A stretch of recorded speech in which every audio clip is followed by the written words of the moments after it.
ETF index mutual funds నేర్చుకుని stock మార్కెట్లో రాణించాలనుకుంటున్నారా? వెంటనే ఈ నెంబర్కి కాల్ చేయండి.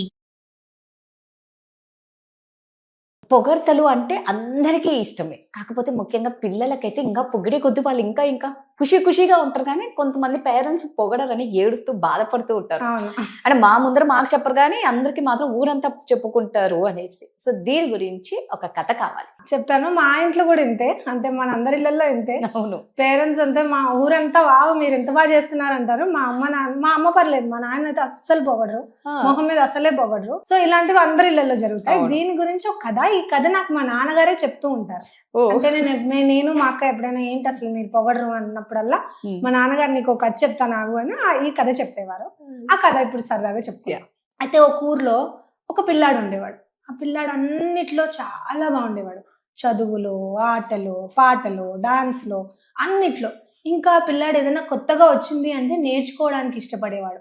ఆ పిల్లాడు ఎంత దైవాంశ సంబూతుడు అంటారు కదా, అలా ఏది ముట్టుకుంటే అది బాగా వచ్చేసేది. ఆ అబ్బాయికి ఏది ముట్టుకున్నా అందులో రాణించేసేవాడు. క్రికెట్ అని, షటిల్ అని, ప్రతి దాంట్లో ఉండేవాడు. అయితే ఊర్లో వాళ్ళందరూ అబ్బా మీ కొడుకు ఎంత గొప్పవాడు, ఏది పట్టుకుంటే అది ఇంత చిన్న వయసులోనే ఎంత బాగా నేర్చుకుంటున్నాడు, అన్నిట్లోనూ భలే ఉన్నాడు అని మాట్లాడుకుంటూ ఉండేవారు. వాళ్ళ అమ్మ కూడా చాలా ఆనందపడిపోయేది.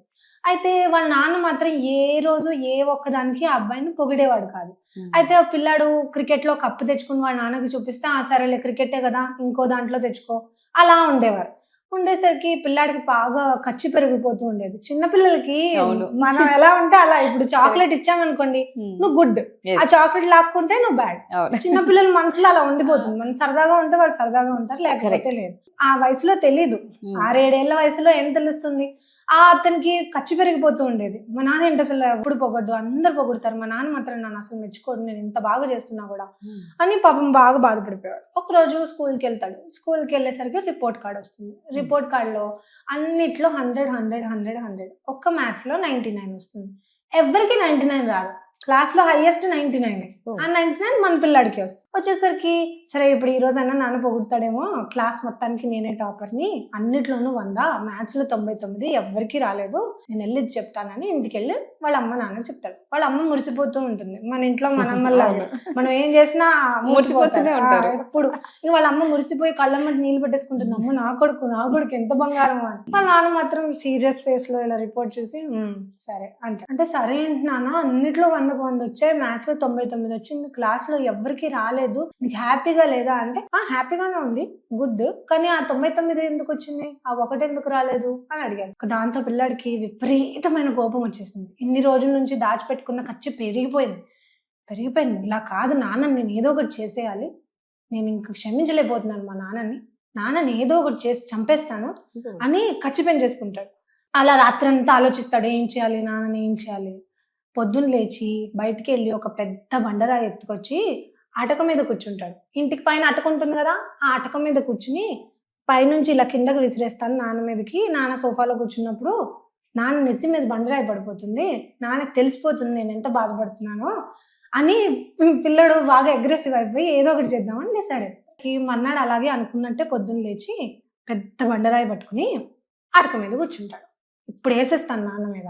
కూర్చునేసరికి వాళ్ళ నాన్న అక్కడ కూర్చుంటాడు ఆఫీస్కి వెళ్ళడానికి. వాళ్ళ అమ్మ వచ్చి, ఎందుకండి పిల్లాడిని అస్సలు పొగడరు, పాపం వాడి మీ మీద ఖర్చు పెంచుకుంటున్నాడు, బాధపడిపోతున్నాడు, మీరు వాడి విషయంలో ఎప్పుడు మంచి అవుతారు, నాన్నలు హీరో అంటారు జనాలు, మీరు అలా హీరో అవ్వాలి కదా, మీరు ఎప్పుడు అలా తిడుతూ ఉంటే పాపం పిల్లాడు బాధపడిపోతున్నాడు, ఏదో ఒకటి కొంచెం మంచిగా మాట్లాడో ఏదో ఒకటి చేసో వాడికి మచ్చికవ్వండి, వాడి ఖర్చు పెరిగిపోతుంది అని చెప్తుంది. చెప్పేసరికి అప్పుడు వాళ్ళ నాన్న అంటాడు, నా కొడుకు అంటే నాకు అమితమైన ప్రేమ, కొడుకుని మొహం మీద పొగిడితే ఆయుక్షీణం, పిల్లల్ని పేరెంట్స్ పొగిడితే వాళ్ళ ఆయుష్ తగ్గిపోతుందని చాలా మంది పేరెంట్స్ నమ్ముతారు.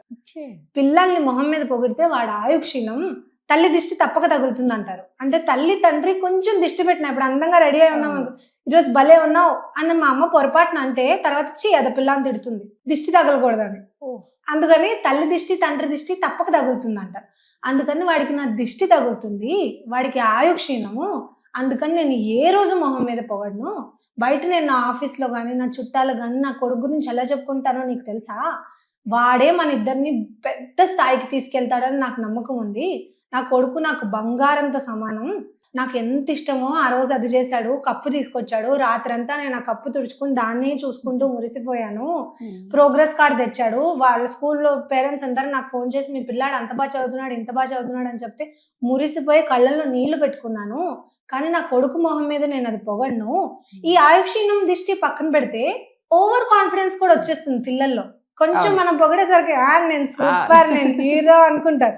అలా అనుకోకూడదని కూడా పేరెంట్స్ కు ఉంటుంది. పిల్లలు ఎప్పుడు గ్రౌండెడ్ గా ఉండాలి, తగ్గి ఉండాలి, పొగరు రాకూడదు, బాగా ఇదైపోకూడదు అని. అందుకని ఆయన ఎప్పుడు అలా పైగా పేరెంట్స్ లో కూడా ఒకళ్ళు అలా ఉంటే ఒకళ్ళు ఇలా ఉండాలి. అందుకని నువ్వు వాడిని ఎప్పుడు బాగా పొగుడుతావు, వాడి మొహం మీద ప్రేమ చూపిస్తావు, అందుకే నేను ఇలా తగ్గుంటానని చెప్తాను. ఇదంతా పైన అటక మీద రాయి పట్టుకుని కోపంగా కూర్చుని పిల్లాడు అంతా వింటూ ఉన్నాడు. మొత్తం అయ్యేసరికి వాడు కరిగిపోయి అయ్యయ్యో నాన్నకి నేనంటే ఇంత ప్రేమ, ఉత్తి మొహం మీద నన్ను పొగడలేదని నేను ఇంత ఇదైపోయాను, కానీ నాన్నకు నా మీద ఇంత ప్రేమ ఉంది అయ్యో అని బాధపడిపోయి ఆ రాయి అక్కడ పడేసి ఏడ్చుకుంటూ కిందకు వచ్చేసి వాళ్ళ నాన్న కాళ్ళ మీద పడిపోయి, నాన్న నన్ను క్షమించు, అనవసరంగా నేను బండరాయి ఎత్తి చంపేద్దాం అనుకున్నాను, నాకు తెలియలేదు నీ ప్రేమ, ఇప్పుడు తెలిసింది అని సారీ చెప్తాడు. చెప్పిన తర్వాత నుంచి వాళ్ళ నాన్నకు కూడా పిల్లోడు ఎలా ఫీల్ అవుతున్నాడో అర్థమై కొంచెం మారడానికి ప్రయత్నిస్తాడు. కానీ తల్లిదండ్రులు మొహం మీద పొగలేదు అంటే వెనకాల ఇది రీజన్ కదా. బా సూపర్ ఉంది కథ. నిజంగా మీరు అన్నట్లు ప్రతి ఇంట్లో ఉంటుంది సాహితీ. ఇంకొకటి ఏంటంటే భార్యాభర్తల మధ్య కూడా ఉంటుంది. ఒకరినొకరు పొగడకపోతే ముఖ్యంగా భార్యలు చాలా ఫీల్ అయిపోతూ ఉంటారు, లవర్స్. నిజంగా ఆ పొగడ్తలకు అంత పవర్ ఉంటుంది. సో ఇదండి నిజంగా పొగడ్తలు పిల్లల్ని ఎందుకు పొగడరు అంటే ఇది కారణం అట. చాలా బాగుంది కథ. నిజంగా ఒకరి తల్లి అలా ఉండాలి, తండ్రి ఒకరు భయం పెట్టేలా ఉండాలి, ఒకరు ప్రేమను చూపించేలా ఉండాలి. అప్పుడు పిల్లలు చక్కగా పెరుగుతారు. థ్యాంక్ యూ సాహితీ. Thank you.